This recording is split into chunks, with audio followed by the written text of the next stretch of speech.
Pesach edition. We are going to learn about the other Pesach Seder that happens not just at the table, but the one that happens in our soul, the one that's relevant to us, and the one that we experience and grow through. I want to shout out and wish a huge mazel tov to Miriam Levitt, what a baby girl.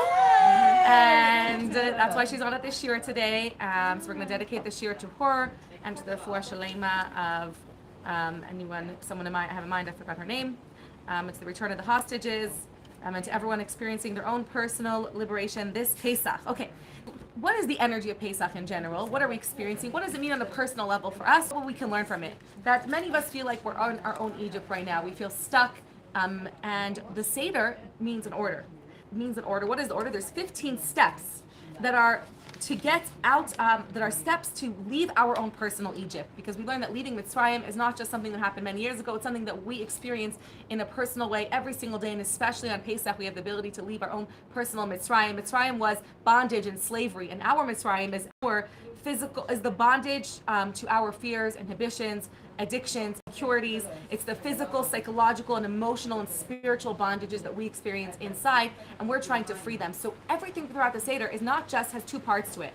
There's the body and the soul of it. Even the Torah has the body, the halachot, and then the soul, the meaning, the chassidut, the deeper dimensions behind it.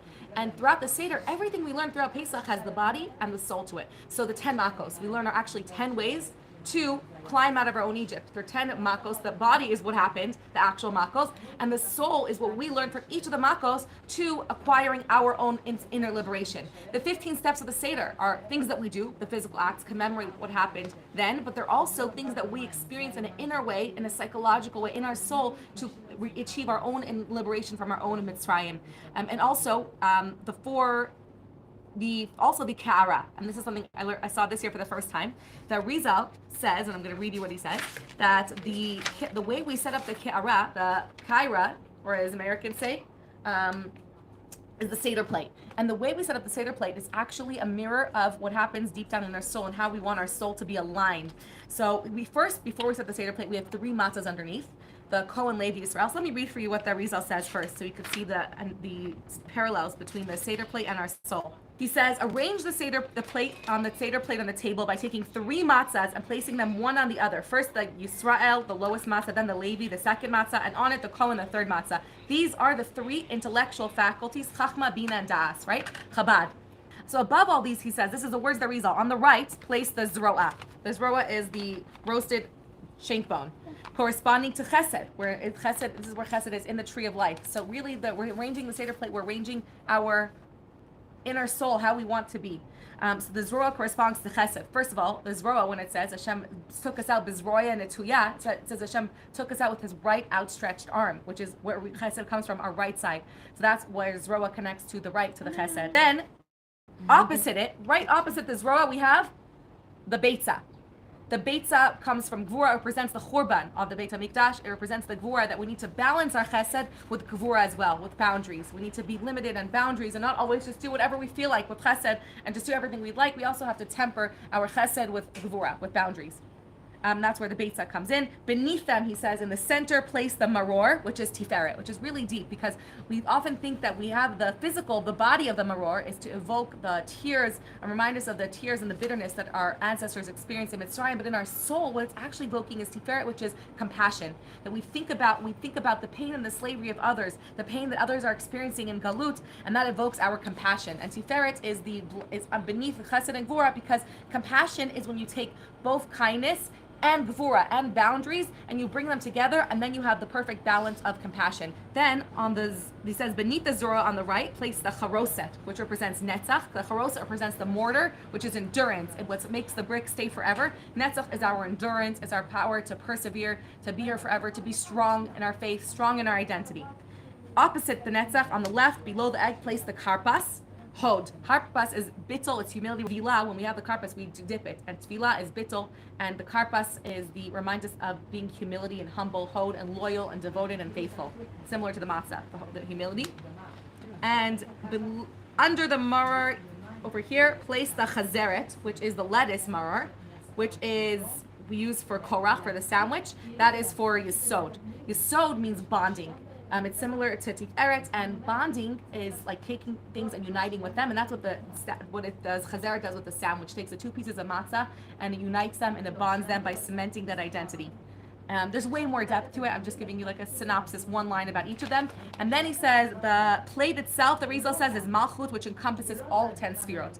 Malchus is nothing of itself. Malchus receives all the sfirot and then transmits it and takes it and receives it, similar to the womb, which carries all that's given to it by the six, which is the masculine energy. So the Malchus is that feminine that receives and carries and holds space for everything that it receives, and then nurtures it in order to create something wholesome and to bring it all together, like the womb does in that power of creation. So he says that the first lesson, right, is harmony, having an alignment between mind and heart. That we want to align the matzot, our intellect, with our emotions and have a balance of both. Because in life, we really need to be able to know that moach shalat alalei. First comes the intellect. Our intellect is what guides our emotion. And if we had moach shalat alalei all the time, we would all be at tzaddik.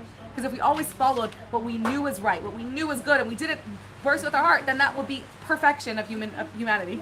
So the ultimate is to, as much as possible, align our hearts and our desires and our passions with intellect, with learning Torah, with what our values are, and trying our best to align the two of them. That's just a little bit of a synopsis. Okay, now we're going to get into this beautiful teaching about matzah. A few questions about matzah. Matzah zu she'anu ochlim al shuma. This matzah that we eat, in the source, it's part of the Haggadah. We read matzah zu she'anu ochlim. This matzah that we eat al shuma, eat because of what? Al shum shelo. He speak. What is the reason we eat matzah? You guys all know. Most of the kids who go to Jewish schools know. Why? Because there wasn't enough time for the dough to rise. Now, there's a few questions on that. One of the main questions is that if it had one more hour, then we would be able to eat chametz. And then imagine how Pesach would look if we could eat chametz. If they waited one more hour for the dough to rise, half an hour for the dough to rise, Pesach would be really liberating, right? So it seems like circumstantial. Because of circumstance, our whole life revolves around Pesach. That was one question that we had. Another question is that if you actually look in the text, I'll show you, Hashem commanded them before they left Mitzrayim to eat matzot. They didn't only eat matzah to commemorate, but they ate matzah to begin with. Look, when Hashem tells them before the rains, when Hashem tells them to prepare the Karban Pesach, he says, put the blood on your doorpost and then eat the Karban Pesach. V'achlu et habasar b'layla hazeh tzli esh. It should be roasted over a fire. Umatzot al marorim yachluhu. Eat it with unleavened bread. Machmetzet is leavened bread. Matzah is unleavened bread. So they were commanded to eat matzah even before the miracle happened that they didn't leave Egypt. So there's a lot of answers, not a lot of people discuss that, but there's clearly more intrinsic to what matzah represents than just the haste the chipazon that they ran out. There's just to commemorate that one factor of how fast they were taken out. There's something more to it. We look deeper and we discussed in the last shiur. I'll try to remember to link it, but you could find it. In the last year, we discussed that the difference between chametz and matzah on a spiritual level is that matzah represents humility. It's similar to chametz. It's exactly like chametz without all the air, that pride that makes it rise. It's the same person, it's the same identity, but I know that everything I have is from Hashem. It's flat. It has humility. It knows what it is. It knows its place, and it knows that all its greatness. It's not filled with pride and hot air. It's humble, and it knows that everything it has is from Hashem. So matzah represents humility, and chametz represents ego. And ego, we learned, is the root of all negativity. All negative traits come from our ego. Our pride, our jealousy, our anger all come from not feeling that, from that ego of feeling like I made myself, I'm angry, you're affecting my pride, what did you do to me? You cut me off, what are you saying to me? It's my ego. Or jealousy, you're taking my belongings and forgetting to be humble. Remember that Hashem gives everyone exactly what they need. So based on that, following that up, if ego is the source of all evil, one of the questions that we had is, why all year long do we not avoid chametz, which is ego? If ego is so negative, it's the root of all evil, let's avoid chametz all year and only have matzah. And in fact, in Judaism, on Shabbat, we don't have matzah. We have fluffy, big challahs. We want our challahs to be as big as possible.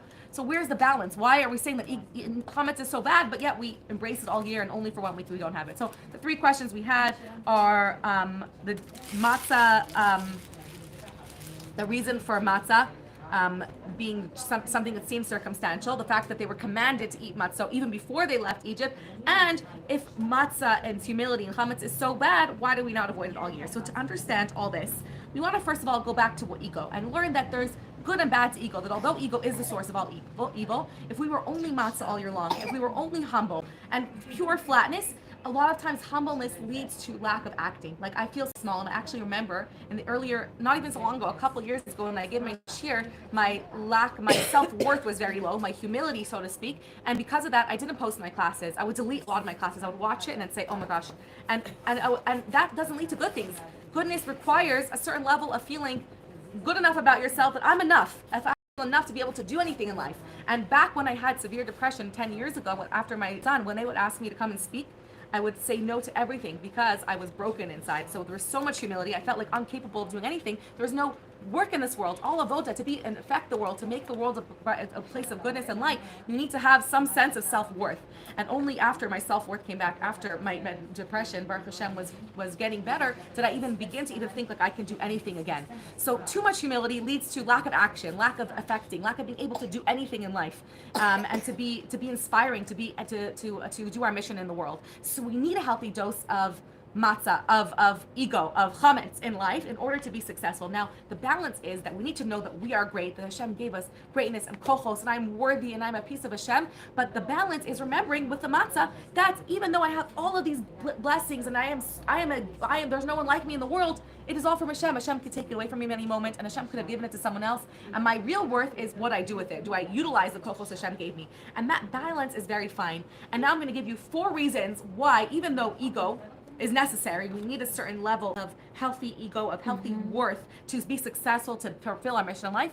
Why on Pesach we avoid it at all costs? Why do we avoid ego on Pesach specifically? Why is there 1 week a year that we say, not only do you have no ego, but you want to even erase from every corner of your house any smidgen or remembrance of ego, have new plates, new dishes, new ovens, new everything. It's so radical. We're radically erasing all ego, which we just said we need a certain healthy dose of. So what happened on Pesach that we want to run away from even smelling? We don't look at chametz. We don't even talk about chametz. We burn it. We burn it. We sell it. We eradicate it. What's going on Pesach? What is the energy of Pesach that we're eradicating it so much? So we're going to look through 4 levels of different answers of why we eradicate chametz specifically on Pesach.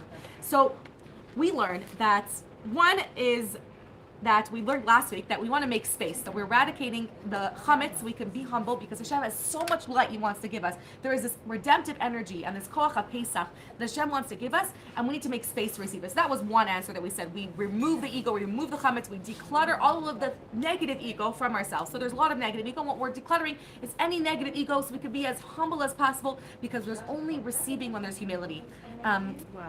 You can only really receive anything when you're humble, when you're full of, when you think you know everything, you're not open to receiving anything. We actually learned that chachma, which is inspiration, and we're going to talk about this a lot today about chachma being koach ma equals bittul. We have to get to that soon to build up to it.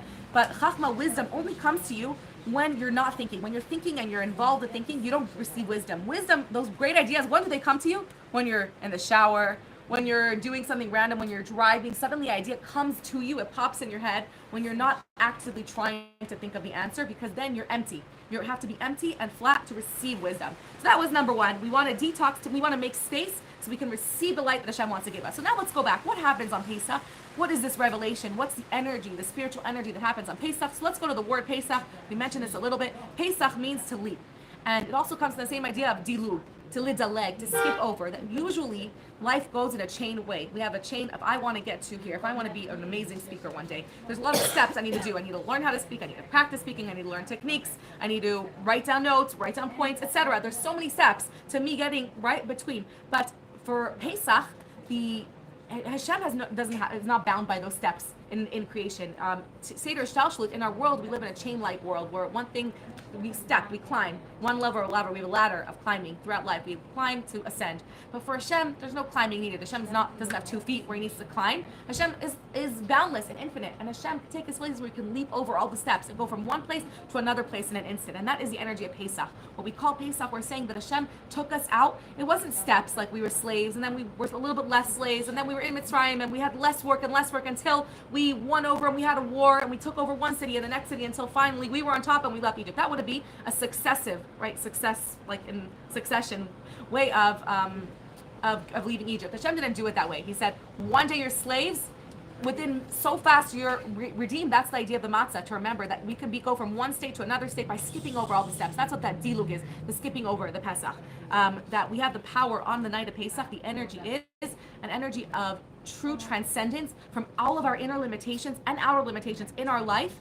And Hashem can take us, and if we surrender and we're completely bittul to Hashem, Hashem can take us from a limited level of existence without being confined to any of the steps needed to a completely new transcendent state of existence, life and living and redemption without skipping all the steps. So there's this crazy redemptive power that we have on this night.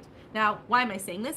One of the reasons that we eradicate all chametz is because this idea of the vulnerability, when you're in a state of leaping, you're much more vulnerable than if you're walking, right? It's more dangerous. You could fall, you could break something if you jump really far. If you're playing a sport, you're more vulnerable physically. Also spiritually, when you're just going one step after another, you're safe, you're playing it safe. When you leap very far, when you have this crazy transformation from one state to a whole new state, it's a vulnerable place to be spiritually. And in this, we compare it to birthing, that Hashem takes us out and births us into a brand new nation. And during birth, any small thing could be so dangerous to the child. When the child is in this vulnerable new state of creation, so let's divide it up. One is the vulnerability of leaping. You're jumping over hoops.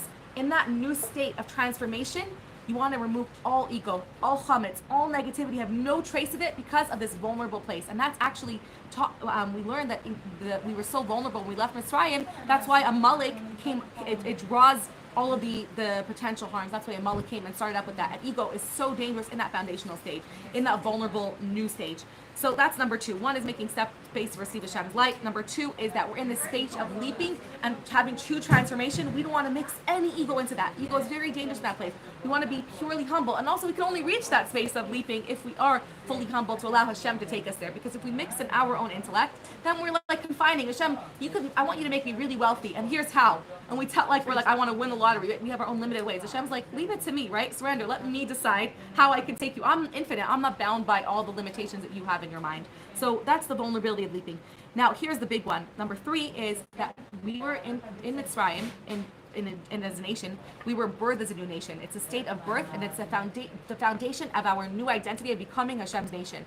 In ourselves as well, it's the beginning of our year. It's the beginning of us birthing our new identity, birthing who we are as a new individual, our new unbridled, a transcendent, infinite self. And it's a foundational stage. It's Nisan. It's the beginning of all the months. And in the foundation of something, you can't mix any negativity. We have to eradicate all chametz for the fear of any negative ego coming into place. And anything foundational life, for example, planting. When you're planting a tree, any negative, bad soil or thing mixed into the seed will produce a deformed tree. Once the tree is big and it's not in its foundational trait, you can hit it, you can cut it, it's fine, it's solid. In a relationship as well, in a new relationship, that's why the Torah says a husband and wife in their first year, it's only them without mixing anything new into it. It's just the husband and wife. We don't bring in others, people. That's why they have their own time. That's why the husband, he gets sent home from war. He can't travel overseas. We send him home because it's this new foundational relationship. Later on in life, when they're married for many years, the relationship could handle him going away. But in this foundational new stage, it's just them two without anything else. That's why whenever I'm hosting a lot of families, the new couples, I'm like, hey, you're married 10 years? Can I separate you for a few hours? But the newer couples, they need to be together all the time, right? They're just building their foundation in their relationship. Everything matters. When it's baby born, the tiniest toxin or smell or food that it eats that's wrong can affect it because it's foundational, it's new, it's being formed. After the baby's older, it can eat dirt, it'll survive, right? It'll survive the dirt. So in this foundational stage, because Pesach is the foundation of our connection to Hashem, of our being formed as a nation, and inside it is us forming our foundation of our relationship with our soul, with Hashem. We mix no chametz into this. When we're forming who we are, we can't mix any negativity. We want no chametz, so there's no trace of any ego, of anything mixed into this foundational space. Yeah? Makes sense? Any questions? Okay. Number 4, so that's the third one, that in this foundation, we don't want to mix any chametz into it. And number 4 is that it's a detox. That sometimes things are not evil in the world, but we detox from it because there's bad in it as well. And in order to have our ego, although there's so many, we need to feel worthy and have a sense of self-worth because there's so many dangers of our ego. In order to come back and have that healthy balance of, I am great, but I know that my greatness is all from Hashem, we take a detox completely. We're flat like a matzah for a full week in this time of Pesach, when Hashem told us, Matzah stochelu, don't have any ego, in order that after Pesach, when we reintroduce our self-worth, it comes from a place of humility. Our self-worth comes from knowing that it's all from Hashem. And that comes from a much healthier place. That makes us actually feel much greater when I know that my greatness is from Hashem and that no one can take it away from me. If somebody insults me, if my self-worth is all me, then someone insults me, it's gone. But if it's from Hashem, no one can take it away from me. I'm infinite. I'm a piece of Hashem. So that is... Oh man. What are you doing? So that is the idea of cleansing. We do this from a lot of things. Sugar is not evil, but sometimes we do a full cleanse. There's actually a diet, I think it's called Whole30, where you stop eating everything and then you reintroduce foods into your system so you have a healthy relationship with it. Sometimes you'll have no sugar for a little bit, and then when you eat sugar again, you can feel your body react to how much sugar to have. Your body is already sensitive and doesn't like to have too much sugar because it feels ill from it. Or social media. Social media has so many goodness to it. This shiur that we could watch and Torah we could learn from social media. But sometimes it takes over us. So we need to have a cleansing and a detox of social media, going off social media so that when we come back, we're entering it in a healthier space where it enhances my life and doesn't take over to the detriment of my life. So Pesach is a week full detox, cleanse from anything ego related, from being completely matzah and batzel and surrendering to Hashem and saying, I am nothing without Hashem. All I have is from Hashem. I have no ego. I am no self. Everything I am is Hashem, and we have that full sense of bittul. We eradicate chametz the entire 7 days, and then Shavuos is when we actually bring in the wheat in the omer, in the mincha, in the karban omer, and the karban of Shavuos. We bring in the wheat, and we'll talk about that later. Reintroducing the self and working on our midos working ourselves throughout Sfiras Omer, and that's how we balance out, integrating what we've learned through Pesach into our midos. Okay, so now that we discussed that, well, there's two ways to get rid of ego. I will just a little a joke about humility and ego. There was a story about a rabbi who was saying, Hashem, I'm nothing, I'm a nobody, what am I? Ach nochi afar efer. And then there's another president of the university says, Hashem, I'm nochi afar efer, and they're crying out how they're nothing and they're nobodies and they're a piece of dust in the earth, and what am I, Hashem? And then the shamish comes in and he starts to say also, I am nothing, I'm a nobody. And the rabbi turns to the president and says, look who thinks he's a nothing now. Sometimes humility and pride. Golda Meir said, don't be so humble, you're not that great. He thinks that he's so great that he should be so humble like us. Work should be humble. Who is he? He's just a shamish. Why is he being so humble now? Right? He's a nobody. So not always is humility positive. I think it's it's really the balance. It's like it's easy to be too humble, and it's easy to not have any humility, and that's what Moshe had, the balance. Exactly. Each step of the Seder is to bring us closer to be a complete vessel, to receive the boundless, transformative energy of Pesach, of Diluk, of Yitziat Mitzrayim, of being infinite. And when we go through each of the steps of the Seder, I'm going to give you a few of them. We see that. So we see how matzah makes us humble. It eradicates chametz. It's flat. It's humility. It's just bread and water, nothing else. It's the foundational things. Then we have tevilah. One of the questions we say in Manashana is, on this night, on other nights we only dip once, on this night we dip twice. What is tevilah? What does that symbolize in our soul? So just like we learned that the words of tevilah are, the words tevilah shares the same letters as which word? What? Bitul. Tevilah and bitul share the same letters. So when tevilah and going to the mikvah for women is our time of bitul. Bitul is humility. In Chassidut, we talk about, the number one thing we talked about growing up in learning Chassidut was bitul, humility. And that's what tevilah is. Why is tevilah? It's submitting, it's dipping, it's surrendering. When we go to the mikvah, we are removing all of our masks and our clothing and all of our personas and all of our exteriors and going down and dipping into this mikvah and surrendering to Hashem and saying, Hashem, you carry me.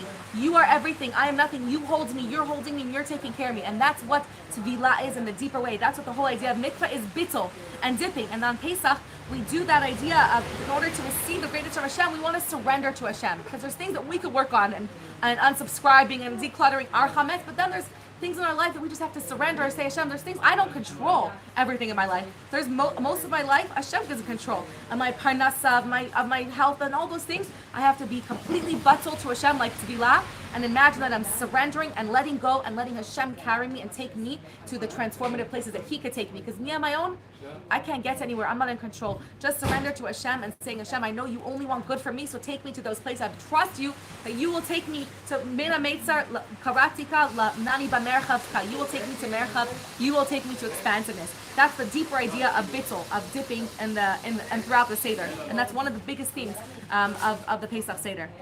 Now, there's two ways to get rid of chametz.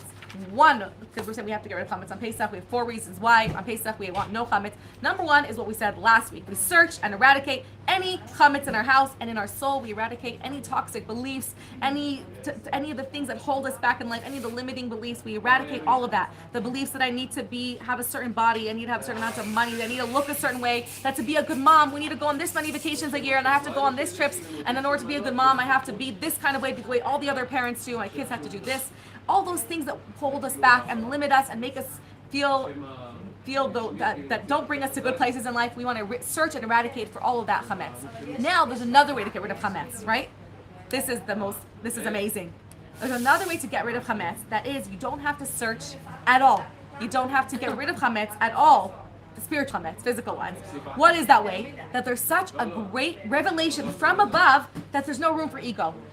Ego has no space to go because there's so much revelation. The way that Hashem is just revealing Himself everywhere, so ego is banished. There's no ability to have a sense of pride or self. Those are the moments in life when we're so humbled by Hashem's greatness. Hashem reveals Himself to us and shows us His love and shows us how He directs the world. That it leaves me speechless and awestruck, and my ego crumbles away when I realize that Hashem is running every moment of my life, and Hashem is carrying me in every moment of my life. Have you ever experienced a moment like that, where you just suddenly feel like Hashem is running the world and Hashem is holding me, and my ego is gone? I suddenly remember everything. So it's not like I had to work on my ego and work on my emunah. Hashem revealed Himself, and my emunah uncovered, and my ego ran away. It was disappeared because there was no room for it when you have that revelation from above. So before Pesach, we do the search and find and eradication of ego. On the first night of Pesach is when that revelation from above is so strong that chametz has nowhere to go, and there's no way for chametz to be. Now, we're going to reread that verse in the Gada with all of this knowledge, and it's going to blow your mind. It's crazy. Go back to the Gada where we said in the source sheet. Everyone have it? Anyone need one? Matzah zu she'anu ochlim. You got one or no? Matzah zu she'anu ochlim al shumma. Why do we eat matzah? Why are we eating matzah according to Chassidut? Al shumma. Ma in Chassidut is bittul. Ma is the light, is the revelation, is the energy of bittul. Why? Ma means what? I'm nothing. It means I'm nothing. Ma am I? I brought you in your source when Moshe Rabbeinu tells about him and Aaron. He says, "V'nachnu ma." It's in Shemos Tez Zayin. He says, "You're complaining against us. You want meat, but v'nachnu ma. Who are we?" And we learn from Chassidut that what we really was saying is that we have to learn from Moshe his ability. He was saying, "Nachnu ma, we are nothing." Ma means we're nothing. We're just a vessel to say what, to ask, to be open to receive.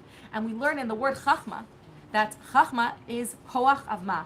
That wisdom comes, like we said earlier, when you have bittul, when you have the koach of the power of ma. And if you think about any verse, you say ma. When you say ma, you're saying, I'm opening myself up to Hashem. What am I? You're looking up to Hashem to fill you in. So chachma, wisdom comes. It's the koach of being empty. When you're humble and you have humility, that's when koach and wisdom comes from above. It's divine inspiration. Bina, on the other hand, is my own thoughts. It's taking that wisdom that came to me and then working through it, understanding it, deepening our connection to it, deepening, because that inspiration might come and we have this flash of an idea, and then I work it out, I flesh it out, I make a plan, I figure out all the pieces of it. That's Bina. That's my own work. But Chachma comes from above when I'm a vessel. So that is Ma is the epitome of Bittul. Whenever you say Ma, that is Bitul. It's nothingness, it's humility.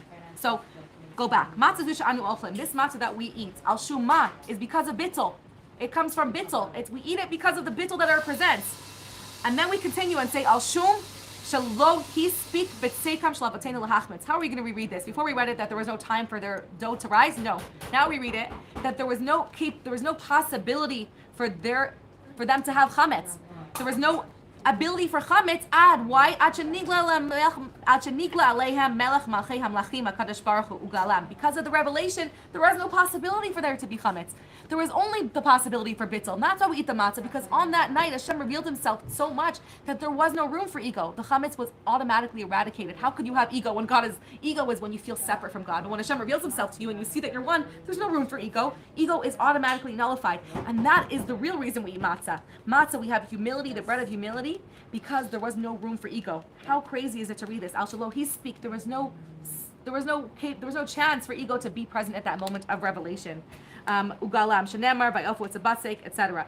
Kilochametz, and that answers all the questions in the beginning. There was no why. What was the question? We had one is, it's not just because chametz didn't have a chance to rise, because they didn't have an extra hour. It's because the epitome of what we're learning is that there was no room for chametz. Even if they had time for the dough to rise, there wouldn't be the possibility of spiritual chametz and ego because of that revelation. So when we're eating matzah, we're presenting humility that we have, the automatic bittul and connection we have, and an openness to receiving from Hashem because of the revelation that He reveals to us. That answers question number 1. The other question we had was about. Help me out, guys. Was why we get rid of. We already answered why if chametz is so evil, why we have it the rest of the year, and we discussed that it's not evil. We need chametz, but only once a year. There's 4 reasons why on Pesach we need to. 4 reasons. I'm sure there's many more, but I learned 4 reasons why we need to eradicate chametz specifically on Pesach. And the other question about matzah was. That Hashem already commanded them to eat matzah before they went out. And then we're saying it's only because they're only eating matzahs because they left in a chipazon, they left so quickly, their dough did not rise, because Hashem told them to eat matzahs to begin with, because we're embracing this idea of bitul, because that is the core of the whole Seder. Bitul is the core of the entire Seder, and I'm going to show you the most crazy thing, how we see throughout the Seder, that we said last week, that one of the cores of the Seder is v'higalata, it's speaking. Another one, in addition to it, is the idea of bitul. So, to summarize, the reason that their dough didn't have time to rise is because of the revelation of Hashem. There had no room for chametz, because they were so awestruck, they were speechless in those moments when there's no room to even talk, because I'm so humble. Talking takes a sense of self. I can't even speak sometimes because I'm just so awed and all I have is tears in those moments where Hashem reveals himself to me. And this continues every single year, this energy of Hashem revealing himself to us in such a great way with Nisim, the crazy miracles they had on that night of Pesach that they experienced, that all the firstborns died and they were suddenly freed from their captivities, and all the other Nisim that happened that day that we learned about from the Chachamim, and then bring the splitting, we experienced all those Nisim, we would have no ego. We'd be like, I'm nothing, whatever Hashem says, right? Whatever Hashem says, I'm seeing all these Nisim, who am I? And this cyclical energy happens every single year on the first night of Pesach, which is why it's only a mitzvah from the Torah. Just so you know this, it's on the first night of Pesach, it's a mitzvah to eat matzah, because we're presenting the idea of humility. The rest of the Pesach, it's optional. And that is, right, what? The rest of the day, it's optional. It's not even, we don't have to eat matzah the rest of the days. You can just not eat chametz. You have to not eat chametz. It's only a mitzvah the first night to eat matzah. The other days, you just don't eat chametz. But the first night is a mitzvah to eat matzah, to commemorate this humility that we experience because of the revelation of Hashem, that we are not to commemorate then, but to re-experience and to internalize that with eating the matzah, the humility to be batul, so that we can actually physically in our bodies be batul to receive the light that Hashem wants to give us. And we can only do that if we're nothing. We can then make space to receive that great light. The people who didn't believe that we're nothing, the people who didn't even believe that it was possible for Hashem to take them from one place to another, they stayed in Mitzrayim. We have to believe, we have to eat the matzah of the emunah, so all we need to do is be open and be humble enough to believe that Hashem could take us there, and then surrender through the tevilah, surrender and let Hashem take us there.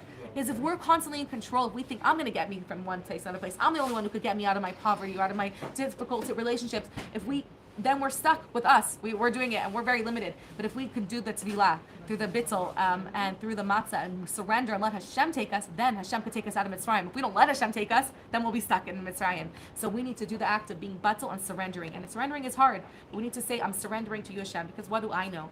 You are Hashem, you are revelation, you are God, you created me, you know, so I'm going to surrender, you're going to take me. I'm going to sit back and let you do the work. Hashem, I'm going to dive into you and cry out, and you do it the way you want to do it. I'm not going to tell you how or what steps to take. I'm going to let you, Hashem, figure out how to take me, min ha-meitzar, to the merchav. And that's why on the first night of matzah, by the way, we're very careful to have shmura matzah. That's where it comes from.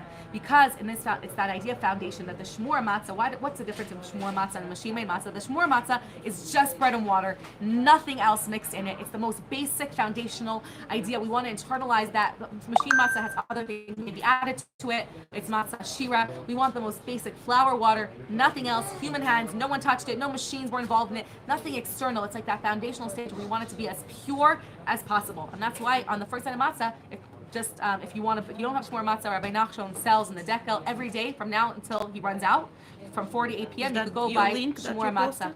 Your link? I sent, the link, no, you could just go to, there's no ordering. You just show up every day from 4 to 8 and you buy whole wheat matzah, gluten-free matzah, regular matzah, extra matzah by kilo. He offers it at a great price and it's actually delicious. I've had it. It tastes so good.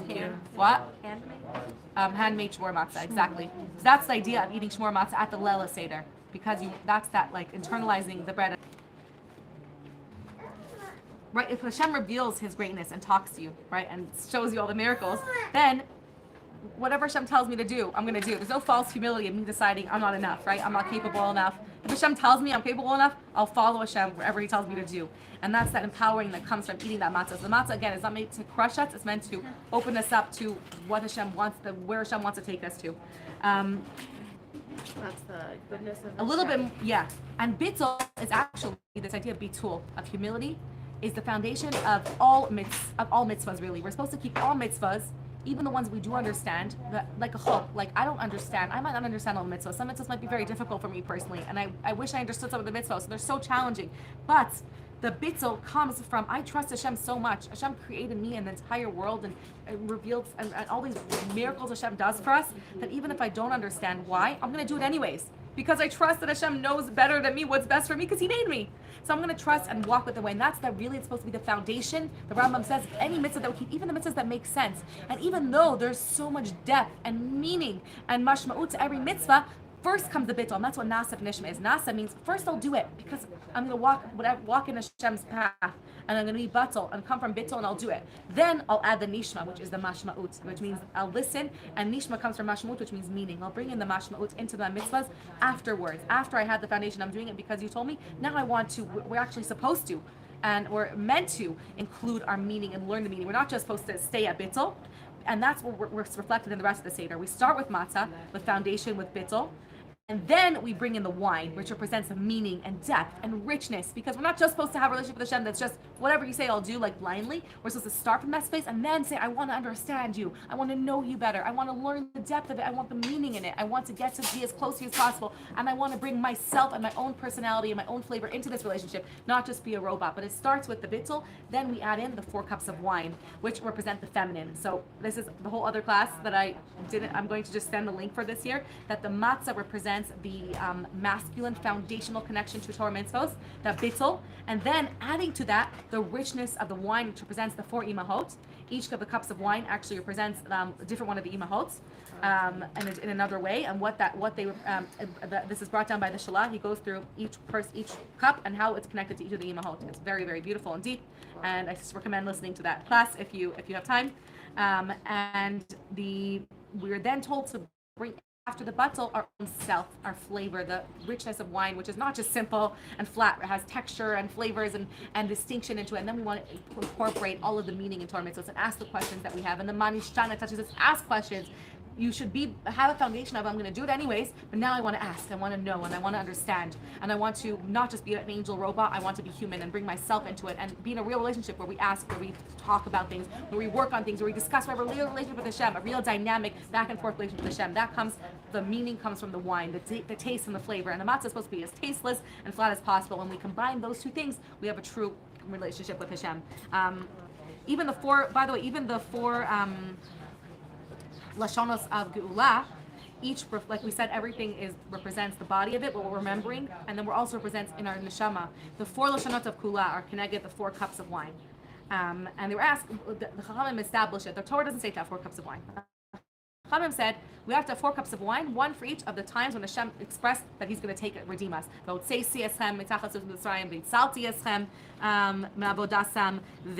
then the third cup, and then the fourth, we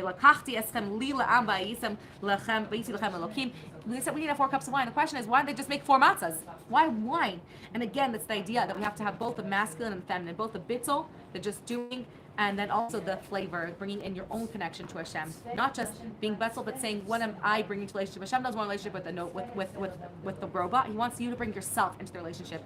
And that's what that wine represents. And each of these 4 types of redemption, by the way, this is a long tangent, represent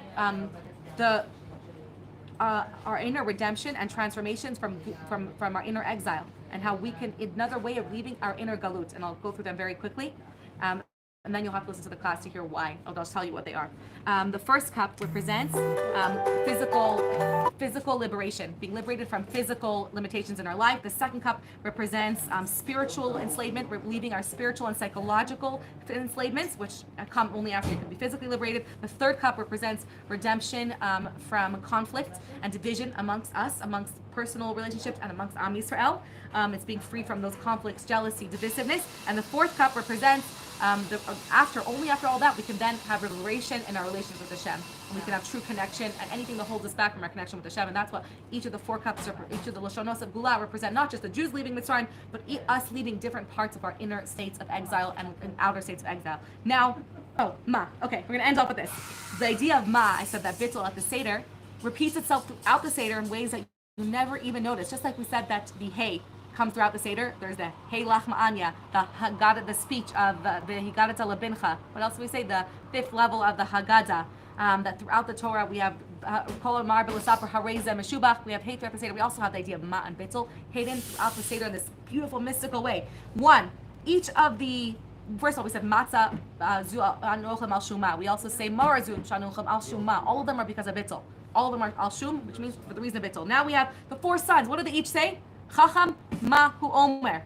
Chacham, what is he saying? Ma, bittul. All of them are coming from bittul. Each one of them are coming saying, what is a Seder? And he says, ma avoda zas lachem. Each one of them say, what is this? And they're saying, what is this? It is bittul. And we answer all of them. And then we have the most beautiful thing. We have the she'ena lo yadiyah lisha. What if you don't have bittul? What if you don't feel humble? You could borrow it. That's what we call them, asking the questions. Asking the 4 questions are also the same root word as lish'ol, to borrow. So if you don't have bittul, you could borrow it. You could put it on. You could say that I have bittul. You can borrow it, and then it will bring out an inner sense of bittul. You can borrow it by eating the matzah and doing all these things that make you crying and eating bitter foods, and that will bring out the humility. Slaving for Pesach, hopefully that will make you feel bittul. Doing things that make you feel bittul, you can borrow the bittul. And that's what she'enu l'dei lish'ol at psachlo. You give him the bittul. If someone doesn't have the bittul, we give it to them. We help people out with the bittul. Then we have another place. Where else do you see the big ma in the Seder, guys? What do the kids ask? Ma nishtana laila. What do we have on this night? Tonight there's an influence. He says, Ma nishtana laila. What is there on this night? Ma. Ma is what's different on this night. There's an influence of bittul on this night. That's what we're deeply saying by Ma nishtana laila. That what's different about this night is the energy of bittul that we have from the revelation from above. And lastly, we said earlier, but Moshe said, V'nachnu ma hitalinu aleinu. What are we? We are nothing. We have this bittul state. So throughout the Seder, I'm sure you'll find more. These are just a few that I brought you. You'll see this idea of bittul being reflected throughout the entire Seder.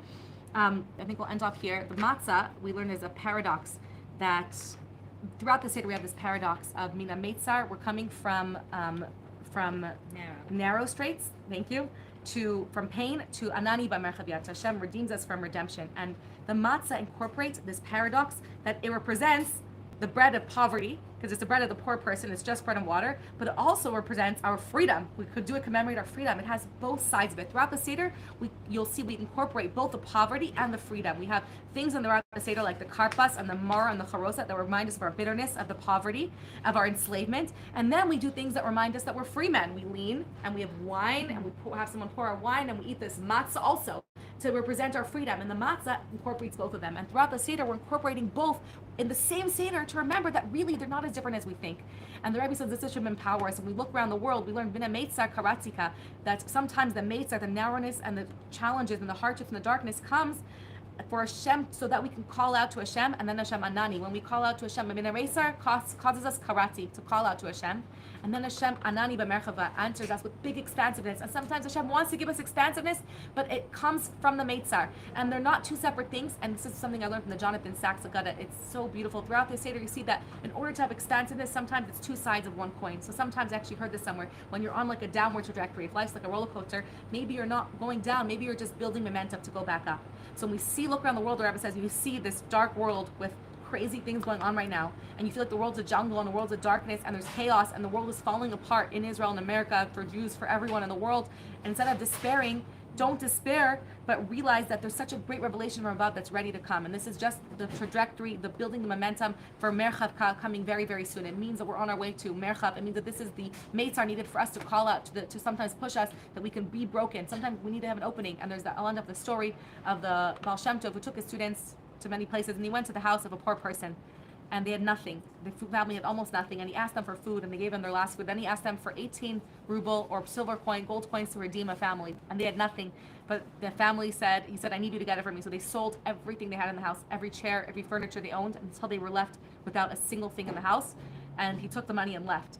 And the man, for the first time in his life, he always felt like he had everything, and he cried out to Hashem. His children were crying to him that they're starving, and they have not even a crumb to eat, and they were starving. He called out to Hashem. That night, a non-Jew comes and he says, do you have mashke? He says, I have nothing, but he takes from the barrels, he brings water from the well, pours it in the barrel to get the flavor of mashke, and he gives it to him, and this non-Jew loves it so much, he gives him a gold coin after another gold coin after another gold coin, until this man, mashke is vodka. He gives him vodka. Well, this is what happened in Russia. He gives him so much, and until this man becomes really wealthy.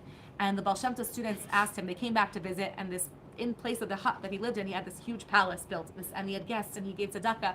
And the Baal Shem Tov said, I know that you were upset at me for what I did then. You were horrified that I took the kids' food away from them. But what happened is that in Shemayim, Hashem had I saw that there was tons of abundance for him, but he wasn't receiving it because he never felt like he's in a Meitzar. He felt like, I have everything I need. I have enough. We're not going to bed hungry. I have everything I need. And I had to force him to feel like he's in Meitzar, so that he calls out to Hashem from the depths of his heart and asks Hashem, in order for Hashem to then immediately, the same day, just give him the abundance that's waiting for him. So sometimes we feel like there's cracks in our lives, or there's darkness that we're experiencing as Am Yisrael. We need to realize that maybe this is Hashem's just reminder to make an opening, to crack ourselves open, to call out to Hashem so that He can shower us with the abundance. So I bless all of us to experience inner cherus, inner liberation throughout the Seder on a personal level, on a national level, on a global level, that Hashem redeems us from all of our Meitzavim, and we only have Merchav and the ultimate Merchav in the coming of Mashiach Tzidkenu. If you like this shiur, please share it with your friends. Write a comment like you did last week, so I know that you're watching, and I'll see you after Pesach. Thank you so much, Kiki. Travel safely. Thank you. I'll miss you. Thanks for coming.